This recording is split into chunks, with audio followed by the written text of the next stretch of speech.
পবিত্র ঈদুল আজহা যতই ঘনিয়ে আসছে ততই ঢাকা টাঙ্গাইল যমুনা সেতু মহাসড়কে যানবাহনের চাপ বাড়ছে। আগামীকাল থেকে আনুষ্ঠানিকভাবে ঈদের সরকারি ছুটি শুরু হলেও 2 দিন আগেই উত্তরবঙ্গের প্রবেশদ্বার খ্যাত টাঙ্গাইলের যমুনা সেতু দিয়ে যানবাহন পারাপার বেড়েছে অনেকটাই। ফলে সেতুতে স্বাভাবিকের চেয়ে প্রায় দ্বিগুণ যানবাহন চলাচল করছে।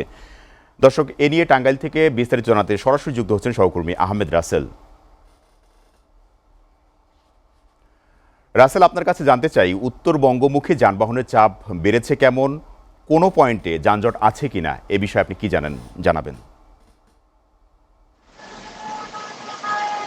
আমি এই মুহূর্তে দাঁড়িয়ে আছি ঢাকা টাঙ্গাইল যমুনা সেতু মহাসড়কের আশিকপুর বাইপাস এলাকায়। আমরা সকাল থেকে দেখেছি কিন্তু এই মহাসড়কে বিভিন্ন পয়েন্ট ঘুরে এসেছি। বিশেষ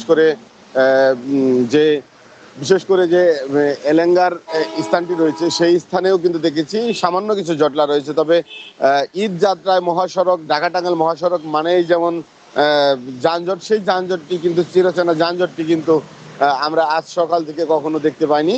তবে যেহেতু এই একটু আগে বৃষ্টি শুরু হয়েছে, তবে বৃষ্টির সময় কিন্তু বিশেষ করে যারা ট্রাক করে এবং পিক আপ করে যাচ্ছে তাদের ভোগান্তিটা বেড়ে যাবে। তো এই বৃষ্টির সময় যদি কোনো গাড়ি কখনো বিকল হয়ে যায় তাহলে কিন্তু মহাসড়কে যানজটের সৃষ্টি হতে পারে।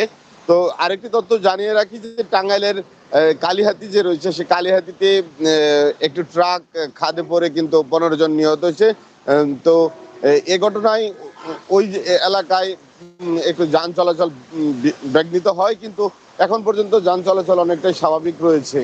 তো মহাসড়কের অবস্থা যদি আপনাকে বলতে চাই, যে চন্দ্রা থেকে যমুনা সেতু পূর্ব পার পর্যন্ত কিন্তু যে 65 কিলোমিটার মহাসড়ক রয়েছে, সেই মহাসড়কের কোথাও কোনো যানজট এখন পর্যন্ত নেই। তবে যেহেতু আজকে গার্মেন্টস ছুটি হবে দুপুর পর, সেক্ষেত্রে আমাদের এই টাঙ্গাইল যে মহাসড়কটি রয়েছে সেই মহাসড়কে বিকেল বা সন্ধ্যা নাগাদ যানজট সৃষ্টি হতে পারে বলে আমাদের পুলিশ কর্তৃপক্ষ জানিয়েছে। তো পুলিশ প্রশাসনের পক্ষ থেকে জানানো হয়েছে যে এই ঈদ যাত্রা নির্বিঘ্ন করতে কিন্তু এখন পর্যন্ত 7 শতাধিক পুলিশ সদস্য মহাসড়কের বিভিন্ন পয়েন্টে কাজ করছে এবং সেই সুফলও কিন্তু দেখা যাচ্ছে। আর এবার যদি বলি যে যমুনা সেতু দিয়ে যদি যান চলাচল স্বাভাবিক থাকে তাহলে মহাসড়কের কোথাও কোনো যানজট হওয়ার সম্ভাবনা নেই বললে পুলিশের পক্ষ থেকে জানানো হয়েছে।